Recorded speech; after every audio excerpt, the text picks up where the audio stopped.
ক্রমবর্ধমান অভ্যন্তরীণ চাহিদা মেটাতে প্রতি বছরই খাদ্যপণ্য ও নিত্য প্রয়োজনীয় পণ্য আমদানি করেন ব্যবসায়ীরা। বাংলাদেশ ব্যাংকের ব্যালেন্স অফ পেমেন্টের পরিসংখ্যানে দেখা যাচ্ছে, বিদায়ী অর্থ বছরের জুলাই থেকে এপ্রিল ১০ মাসে খাদ্যশস্যের মধ্যে ৪৯,২৪,০০,০০০ চাল আমদানি হয়েছে। এতে আগের বছরের একই সময়ের তুলনায় আমদানি কমেছে ১৮.৭%।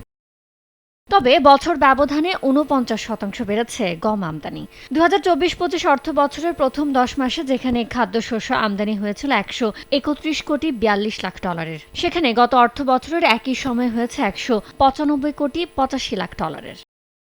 ভোগ্যপণ্যের মধ্যে দুধ ও ক্রিমের আমদানি ১৪.৬% বেড়ে হয়েছে $৪১,৮৪,০০,০০০। মশলা আমদানি ১.৪% কমে নেমেছে $৩৭,৪০,০০,০০০। এ সময় $২০৭,৯০,০০,০০০ ভোজ্য তেল আমদানি হয়েছে। বছর ব্যবধানে কমেছে ৯.৭%। Typhoon fabric care,